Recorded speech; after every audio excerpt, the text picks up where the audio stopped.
Seorang gadis bernama Clarita Villanueva membuat gempar Filipina karena kasus kematiannya.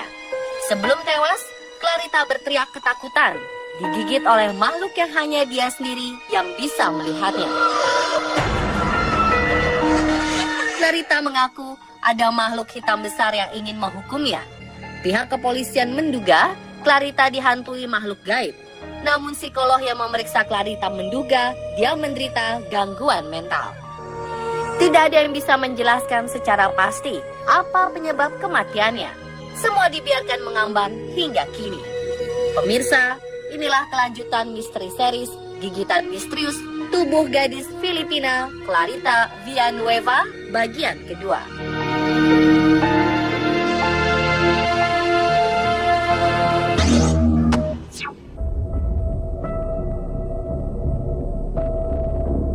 Clarita Villanueva adalah gadis yang memiliki masa kecil yang menyedihkan.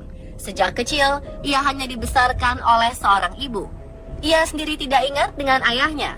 Demi kehidupan Clarita yang lebih baik, sang ibu bekerja sebagai peramal. Setiap hari, beliau membuka praktek meramal untuk orang-orang yang ingin mengetahui jodoh, kekayaan, dan lain sebagainya.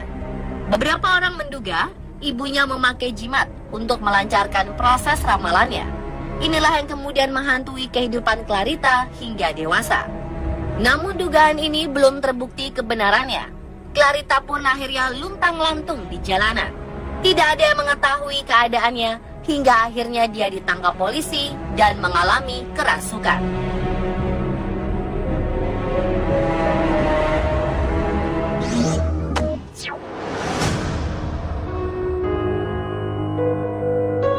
Setelah kematian Clarita, di awal 1954, seorang pendeta bernama Lester Sumrall menerbitkan sebuah buku kecil 120 halaman yang berjudul The True Story of Clarita Villanueva atau Kisah Nyata Clarita Villanueva.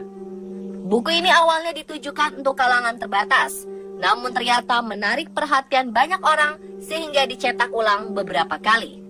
Ada yang menambahkan judulnya menjadi Bitten by the Devils, The True Story of Clarita Villanueva atau Digigit oleh Setan, Kisah Nyata Clarita Villanueva. Buku ini menceritakan bagaimana pendeta Sumrall mengusir setan pada tubuh Clarita. Dalam buku ini, banyak informasi baru yang sebelumnya tidak pernah dipublikasikan oleh media tentang Clarita. Salah satunya adalah pada bekas gigitan, ada bekas cairan air liur yang masih segar. Setelah itu, pendeta Sumrall menceritakan kunjungannya beberapa hari ke penjara tempat Clarita ditahan. Hal ini juga tidak pernah diceritakan oleh media sebelumnya. Sumrall menceritakan bahwa setiap ia berada di penjara, ia melakukan pengusiran setan dengan tradisi agama Kristen. Sumrall mengatakan sebelum melakukan pengusiran setan, ia berpuasa terlebih dahulu. Dalam buku ini, Sumrall mengakui telah menyembuhkan Clarita. Sayangnya, kisah Clarita setelah disembuhkan tidak dipaparkan. Banyak yang meragukan kebenaran akan cerita ini, namun banyak pula yang mempercayainya. Sumrall sendiri mengaku mendatangi penjara untuk melihat Clarita karena bisikan dari Tuhan.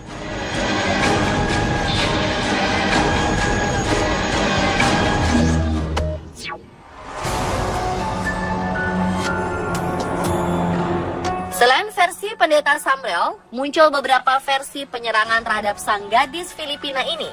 Sebuah majalah bernama Faith Magazine menceritakan bahwa Clarita mengalami kegelisahan dan berteriak-teriak seperti itu karena ia menderita penyakit epilepsi. Ada makhluk besar yang menghantuinya. Majalah ini membuat judul Stranger Than Science untuk cerita Clarita ini. Versi Stranger Than Science ini menggabungkan cerita versi terdahulu dengan versi pendeta Sumrall. Mereka menyebutkan setidaknya ada 2 makhluk gaib yang selama ini menghantui Clarita. Mereka juga menyebutkan bahwa Clarita menderita gangguan saraf seperti epilepsi. Cerita ini kemudian populer hingga tahun 1959. Setelah cerita Stranger Than Science, berbagai versi cerita Clarita pun muncul. Banyak yang mengangkat kisah ini dengan menambahkan bumbu-bumbu drama agar laku dijual ke pasaran. Penulis biasanya mengambil sebagian cerita Clarita dari 3 versi sebelumnya lalu mengembangkan variasinya. Makhluk gaib yang dilihat Clarita misalnya, ada yang menggambarkan kedua penyerang Clarita itu berupa setan, bahkan ada yang menyebutnya vampir. Yang paling unik, ada juga yang menceritakan bahwa Clarita diserang oleh alien yang ekstra dimensi atau tidak terlihat. Selain makhluk penyerang, ada juga variasi cerita penyebab Clarita diserang. Ada yang mengatakan bahwa penyerangan itu berasal dari penjara yang memang merupakan penjara lama. Ada juga yang menceritakan bahwa penyebabnya adalah makhluk yang menjadi jimat sang ibu selama menjadi peramal.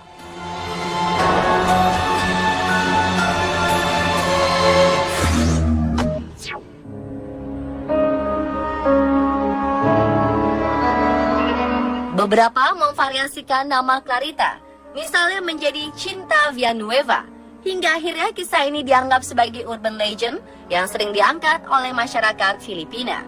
Sampai saat ini, tidak ada fakta yang menjelaskan secara terperinci mengapa Clarita bisa diserang dan apa sebenarnya penyebab kematiannya. Polisi Filipina sendiri sempat melakukan penyelidikan selama berbulan-bulan untuk menemukan keanehan-keanehan pada kasus kematian Clarita Villanueva. Namun mereka tak kunjung menemukan jawabannya. Akhirnya kasus ini dirahasiakan dan dicatat sebagai kasus bunuh diri murni. Tidak ada penyidikan lebih lanjut tentang kisah ini.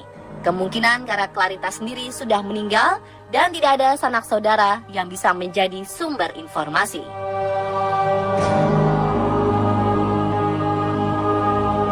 Dan pemirsa, itulah kisah gigitan misterius di tubuh gadis Filipina, Clarita Villanueva.